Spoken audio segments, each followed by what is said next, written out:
Hi greetings of the day, नमस्कार। आपको जो वीडियोस अभी तक मैंने अपलोड किए हैं, आपका बहुत अच्छा रिस्पांस आ रहा है। आप लोग मुझे फीडबैक कर रहे हैं और मुझे सजेशंस भी दे रहे हैं कि आपके वीडियोस में मैं क्या और इंप्रूवमेंट लेके आऊं और क्या नए नए टॉपिक्स को इंक्लूड एंड इनकॉर्पोरेट करूं। आज जो मैंने वीडियो बनाया है, ये वीडियो उन बच्चों के लिए है जो बच्चों को इंग्लिश सेंटेंस बनाना ही नहीं आता है और उनको बहुत मुश्किल होता है कि कैसे सेंटेंस को हम वीविंग करें, से कैसे सेंटेंस के शब्दों को हम पिरोएं। तो आज छोटे छोटे फ्रेजेस के साथ, हमने आपको कुछ रटाया नहीं है, छोटे छोटे फ्रेजेस के साथ सेंटेंस बनाने की पूरी विधि दी है, मेथड दिया है कि कैसे आप सेंटेंस को फ्रेम कर सकते हैं। राइट, तो चलिए शुरुआत करते हैं आज के इस बहुत रोचक इंटरेस्टिंग वीडियो की। तो चलिए, आज का पहला शब्द है अब तक या अभी तक। इसको आप चार प्रकार से इंग्लिश में बोल सकते हैं: बाय नाउ, सो फार, टिल नाउ, एज येट। ध्यान रहे, एज येट का यूज सिर्फ और सिर्फ नेगेटिव सेंटेंसेस के साथ ही हो सकता है। एग्जाम्पल, मैंने अब तक 4 किताबें लिखी हैं। I have written 4 books so फार।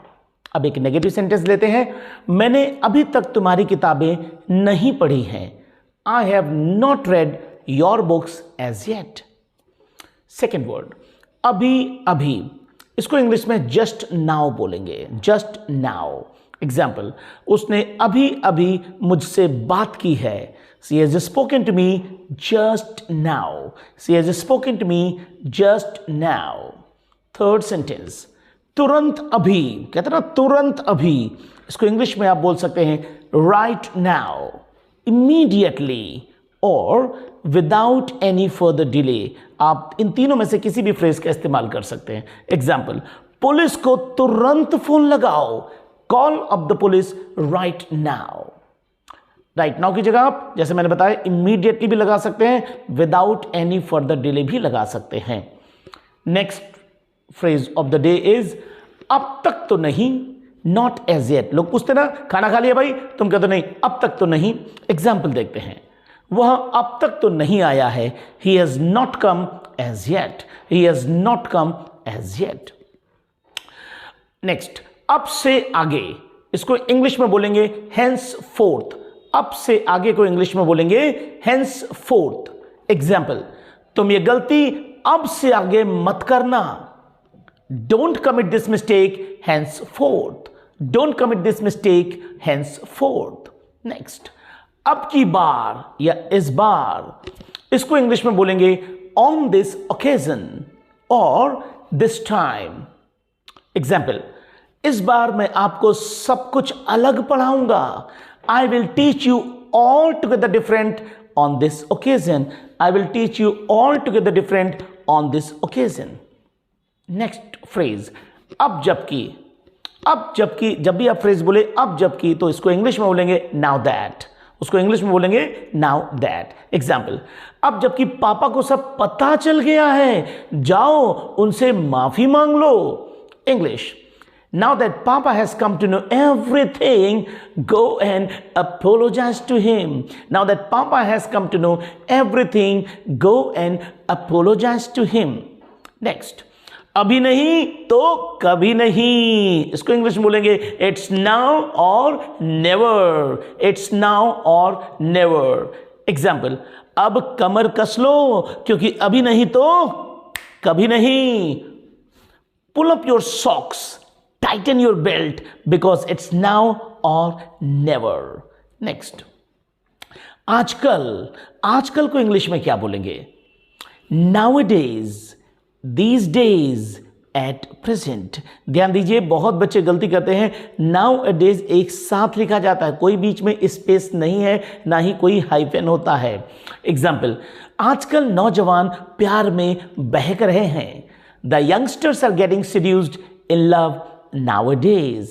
ध्यान रखिए, get seduced का मतलब होता है बहक जाना, खासतौर से लव वगैरह में बहक जाना। क्यों? get seduced in love means प्यार में बहक जाना। नेक्स्ट फ्रेज, फिलहाल। फिलहाल बहुत ही यूज किए जाने वाला शब्द है, आप जानते हैं। फिलहाल को बहुत ज्यादा आप यूज भी करते होंगे। इसको इंग्लिश बोलेंगे for the time being. Example, फिलहाल आप किसी अच्छे डॉक्टर से सलाह ले लें। Well, consult a good doctor for the time being. Consult a good doctor for the time being. Next phrase, लेकिन इसके विपरीत, इस फ्रेज का यूज तब किया जाता है जब आप कोई दो विरोधाभासी बातें करने जा रहे हो, आपस में दो बातें ऐसी हो जो एक दूसरे को काट रही हो, एक दूसरे के कॉन्ट्राडिक्शन में बोली गई हो, एक दूसरे का वो पैराडॉक्स हो। फॉर एग्जाम्पल, इसको इंग्लिश में बोलेंगे but then again, on the contrary, as against it. इन तीनों ही फ्रेजेस में से किसी का भी आप इस्तेमाल कर सकते हैं। एग्जाम्पल, बहुत से लोग इंग्लिश समझ तो लेते हैं लेकिन इसके विपरीत वो इसे बोल नहीं पाते हैं। इसको इंग्लिश में बोलेंगे many people understand English but then again they fail to communicate in English, but then again they fail to communicate in English. Next phase, हालांकि, इसकी इंग्लिश होती है हाउएवर। एग्जाम्पल, वह इंग्लिश का बहुत अच्छा टीचर है, हालांकि उसके पास ऐसी कोई डिग्री नहीं है। English, he is a very good teacher of English, however he doesn't have any degree as such. As such का मतलब होता है ऐसा या ऐसी। Next phase of the day, बात बात पर, कहते ना बात बात पर मुझे टोका ना करो, लाइक दैट। तो बात बात पर बहुत ही ज्यादा बोले जाने वाला ये फ्रेज है, इसको आप सब लोग नोट कर लीजिए। बात बात पर, on each and everything, every now and then, या आप इसको ऑफ एंड ऑन से भी बोल सकते हैं। एग्जाम्पल देखिए, बात बात पर मुझे टोका ना करो, don't interrupt me on each and everything. आप ये भी कह सकते हैं कि don't interrupt me every now and then. आप ये भी कह सकते हैं don't interrupt me off and on. तो बेहद इंपॉर्टेंट फ्रेज आपने भी पढ़ा है, बात बात पर, नोट कर लीजिए। नेक्स्ट, ऐसा, इसको इंग्लिश में आप बोलेंगे एज सच या S O so.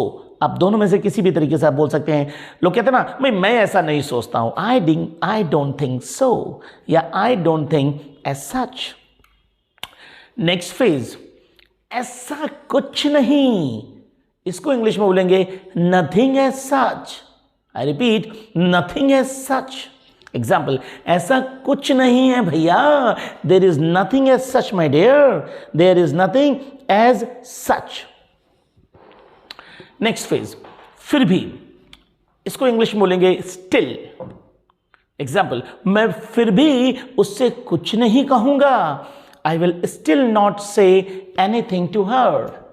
I will still not say anything to her. Next, ऐसा होने के बावजूद भी, इसकी इंग्लिश आप 3, 4, 5 तरीके से बना सकते हैं। देखिए, पहला है nonetheless, second nevertheless, third notwithstanding, fourth in spite of it, fifth despite the fact that. मैं आपको सारे तरीके एक साथ बता देता हूं, रटाता नहीं हूं, जिससे कि आप अपनी वैरायटी ऑफ इंग्लिश के साथ इसका यूज कर सकें। रटिए नहीं है सच, हमेशा समझ के। कितने सेंटेंसेस आप रटेंगे, सोचिए जरा। How many sentences can you people cram up और mug up like a blatant learner? Impossible to learn all, isn't it? So रटिए ना सेंटेंस को, समझिए उसको, और कितने ज्यादा तरीके से उसको बोल सकते हैं इसको भी समझने की आप कोशिश करिए। एग्जाम्पल, उसने बेहद गरीबी देखी है, ऐसा होने के बावजूद भी वह कभी हिम्मत नहीं हारा। English, he has faced abject poverty, nonetheless he never lost his hope. He has faced abject poverty, nonetheless he has never lost his hope. देखिए यहां पे एक शब्द हमने यूज किया है abject, ABJECT। abject का मतलब होता है एक्सट्रीम, बहुत ज्यादा। नेक्स्ट, दोनों, जब दो व्यक्ति होते हैं और बोलते हैं तुम भी और तुम भी, दोनों व्यक्तियों की बात करेंगे, तो वहां पे जो फ्रेज यूज होगा वो बोथ के साथ एंड लगेगा। एग्जाम्पल, दोनों अर्णव और युग ने कमाल का प्रदर्शन किया है। Both Arnav and Yug have given outstanding performance. Both Arnav and Yug have given outstanding performance. Outstanding performance मतलब कमाल की परफॉर्मेंस, बेहद अच्छी परफॉर्मेंस। नेक्स्ट फेज, चाहे के साथ जब या लग के आए, चाहे के साथ या लग के आए, तब उसको इंग्लिश में बोलेंगे वेदर और। क्या बोलेंगे? वेदर और। एग्जाम्पल, चाहे तुम मुझसे शादी करो या ना करो, मैं तो किसी से शादी करूंगा भाई। इसको इंग्लिश में कैसे बोलेंगे? वेदर यू मैरी मी और not, I will marry someone, I am not going to stay married. Next phrase है ना सिर्फ बल्कि, ये आपने बहुत सुना होगा, ना सिर्फ बल्कि। इसको इंग्लिश में इसका कंजंक्शन होता है not only but also. Example, ना सिर्फ वह मेरा बर्थडे भूल गया बल्कि उसने मुझसे भूल जाने पर सॉरी भी नहीं कहा। अरे भाई, बर्थडे भूल गए, इट्स ऑल ओके, लेकिन कम से कम नेक्स्ट टाइम जब मिले तो सॉरी तो कह दें कि यार मैं तुम्हारा बर्थडे भूल गया था। इसकी इंग्लिश कैसे बनाएंगे? Not only did he forget my birthday but also he did not say sorry to me for forgetting it. Alright, not only did he forget my birthday, but also he did not say sorry to me for forgetting it. Next, या तो तुम या फिर कोई और, either you or someone else। ये देखिए और के लिए यूज किया गया else, एंड मत लगाएगा, else, ELSE, else means कोई और, someone else। एग्जाम्पल, भाई या तो तुम आओ या कोई और, मुझे ट्रंक उठाने के लिए एक आदमी चाहिए, that's it। Either you come or someone else, I need someone to lift the trunk. Lift means उठाना, trunk means जैसे बॉक्स वगैरह होता ना, like that. Next, ना तो तुम और ना ही मैं, neither you nor I. Example, ना तो तुम जाओगे और ना मैं, उसे खुद आने दो। Neither you nor I will go. Let him come himself. Let him come himself. उसे खुद आने दो। नेक्स्ट, जैसे ही, देखिए इसका बहुत तरीका और हो सकता है, लेकिन मैं आपको एक स्पेसिफिक अभी पढ़ा रहा हूं। जैसे ही, as soon as, इसको कैसे यूज करेंगे? जैसे इसके अध्यापक आते हैं ये पढ़ने बैठ जाता है, वरना नहीं पढ़ता है। क्यों? जैसे ही इसके अध्यापक आते हैं ये पढ़ने बैठ जाता है। As soon as his teacher comes, he begins to study. As soon as his teacher comes, he begins to study. Next, जब तक। अब देखिए जब तक की इंग्लिश क्या होगी? By the time या as long as। By the time और as long as, दोनों में से किसी भी फ्रेज का आप इस्तेमाल करिए। एग्जाम्पल, जब तक मैं जिंदा हूं कोई भी पुश्तैनी प्रॉपर्टी नहीं बेच सकता। जब तक मैं जिंदा हूं, राइट? जैसे कहते हैं दादाजी या पापा जी वगैरह हैं तो कहते हैं भाई मैं अपने जीते जी आपको प्रॉपर्टी नहीं बेचने दूँ। तो इसकी इंग्लिश देखिए क्या होगी? जब तक मैं जिंदा हूँ कोई भी पुश्तैनी प्रॉपर्टी नहीं बेच सकता। By the time I am alive nobody can sell the ancestral property. Ancestral property इसका मतलब होता है पुश्तैनी प्रॉपर्टी, पुश्तैनी जमीन जायदाद, राइट? जो पीढ़ियों से चली आ रही है, लाइक दैट। नेक्स्ट, तब तक। तब तक की इंग्लिश क्या होगी? By then.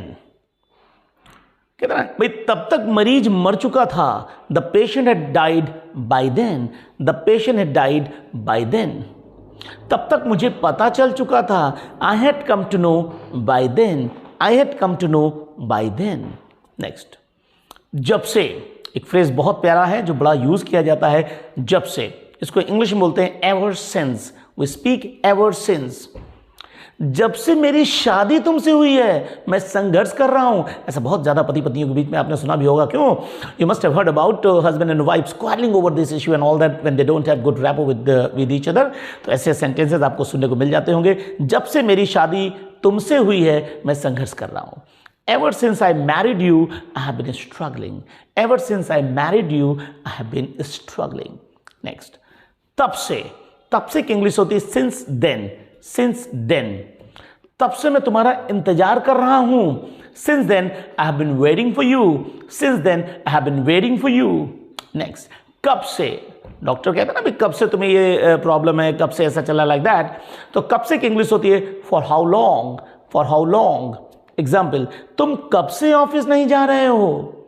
For how long have you not been going to office?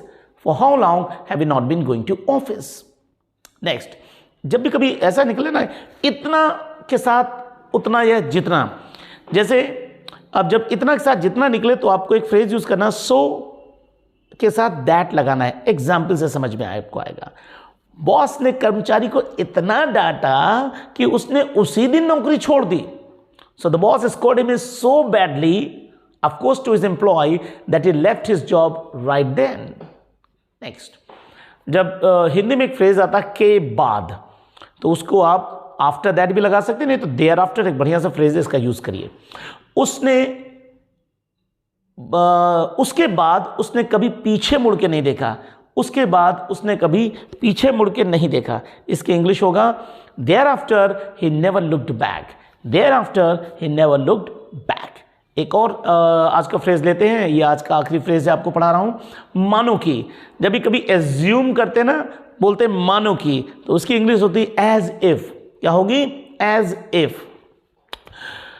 Sentence लेते हैं, वो बातें तो ऐसे करता है मानो अरबपति हो। क्यों? जो वो बोस्टर होते हैं ना, एग्जैजरेटर होते हैं, हाइपरबोलर होते हैं, हाई फ्लायर होते हैं, जो बड़ी बड़ी लंबी लंबी चौड़ी चौड़ी बातें करते हैं, फेंका करते हैं, तो वहां पे एक सेंटेंस ऐसा बनता है, वो बातें तो ऐसी करता है मानो अरबपति हो। He talks as if he were a multibillionaire, right?